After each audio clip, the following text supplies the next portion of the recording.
तो हेलो दोस्तों, अभी हम आपको गोदरेज के एसी रिमोट के फंक्शंस के बारे में बताएँगे। अभी देखिए सबसे पहला बटन आप ऊपर देख रहे होंगे, ये पावर ऑन ऑफ का है। जैसे ही बटन को प्रेस करेंगे पावर ऑन हो जाएगी। अभी ये इंडिकेशन है टेम्परेचर का और इधर ये इंडिकेशन मोड मोड का इंडिकेशन ये है, उसके बाद फैन का इंडिकेशन है और ये आपका स्विंग का इंडिकेशन है। इसके बारे में आगे भी जानेंगे। इधर आप लेफ्ट साइड देखेंगे तो टेम्परेचर बढ़ाने और घटाने के लिए बटन दिए गए हैं। ऊपर वाला बटन टेम्परेचर इंक्रीज़ करने के लिए और नीचे वाला बटन टेम्परेचर डिक्रीज़ करने के लिए। उसके बाद आप इधर राइट साइड में देखेंगे तो एक ये फ़ैन का बटन है। फ़ैन का बटन आपको जनरली फ़ैन की स्पीड को चेंज करने के लिए दिया जाता है। तो जैसे ही हम ये फ़ैन का बटन दबाएँगे तो ये देखिए ये लो लो फैन पर है, उसके बाद ये मीडियम पर है, ये हाई पर है, उसके बाद एक ऑप्शन इसका ऑटो का है जो अपने आप एडजस्टेबल होता है। उसके बाद यहाँ पर आप ध्यान दीजिए ऊपर की तरफ मोड का बटन है। मोड ये ऊपर की लाइन पर आपको मोड शो होते हैं, 5 तरह के मोड होते हैं। पहला है आपका ऑटो, देखिए मैं आपको दिखाता हूँ। ये देखिए ऑटो का मोड हो गया, फिर आपका कूलिंग का मोड हुआ, फिर ड्राई का मोड हुआ, फिर फैन का मोड हुआ, फिर हीटिंग का मोड हुआ।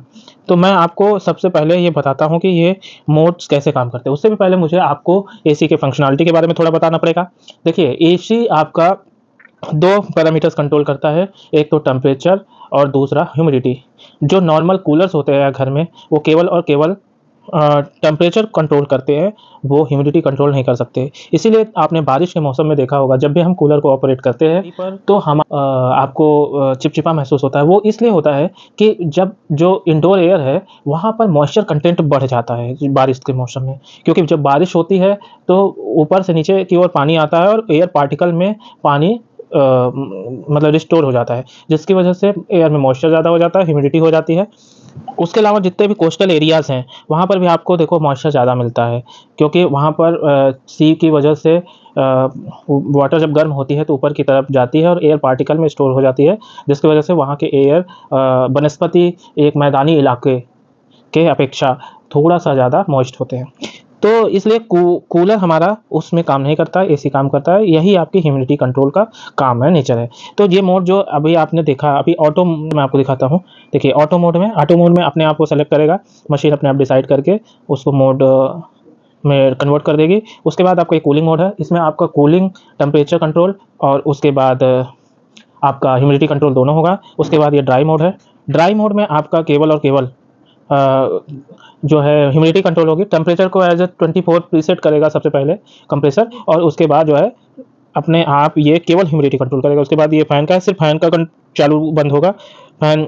उसके बाद ये हीटिंग मोड है। ध्यान रखिए दोस्तों, ये हीटिंग मोड सिर्फ उन्हीं इंस्ट्रूमेंट के लिए है जो जिसमें हीटिंग टाइप इंस्ट्रूमेंट लगा हो, और क्योंकि हमारा एसी जो मैक्सिमम हम लोग लेते हैं वो ओनली कूलिंग टाइप का होता है, तो कभी भी अपने एसी को हीटिंग मोड में ना रखें।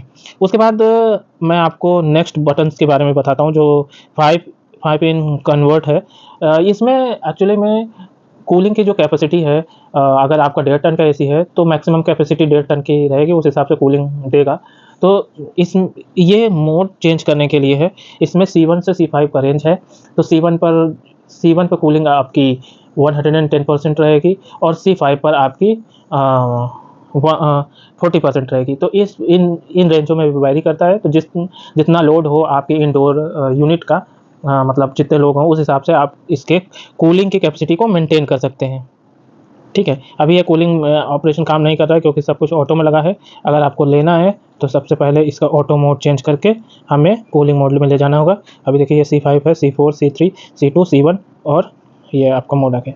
अभी नीचे ये जो स्विंग का दिया है, ये देख लीजिए, आपका वी स्विंग है। वी स्विंग में मतलब ये वर्टिकली स्विंग करेगा। ये स्विंग चालू हो गया और जैसे ही स्विंग का बटन जहाँ पर रोक देंगे, जिस पॉइंट पर हमको पॉइंट कूलिंग चाहिए, वहाँ पर हम इसको स्टॉप करके स्विंग को कंट्रोल कर सकते हैं।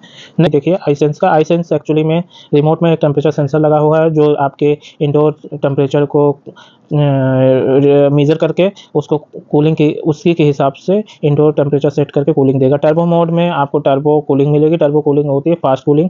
जैसे ही आप इसे दबाएँगे, एक बाहुबली आदमी दिखता हुआ लगेगा आपको।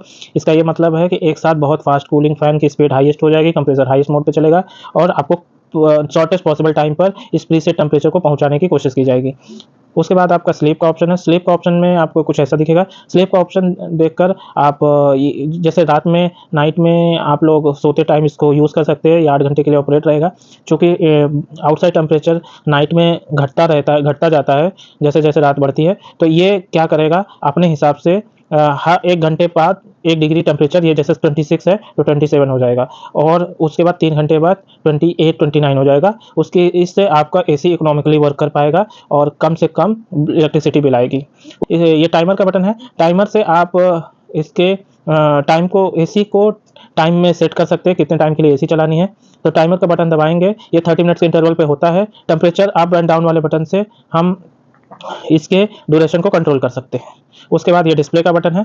डिस्प्ले का बटन जो ऊपर एसी के इंडोर यूनिट पे टेम्परेचर दिखता है, वो टेम्परेचर को आप देखना चाहते हैं डिस्प्ले पर या नहीं देखना चाहते, इसके लिए होता है। हुई हमारी एसी की जानकारी, एसी के रिमोट की जानकारी। और करिए, अगर आपको वीडियो अच्छी लगी हो तो आप लाइक करिए और अगर आपको कोई और कंटेंट चाहिए तो आप बताइए, फिर उसके बारे में हम वीडियो बनाएंगे। धन्यवाद।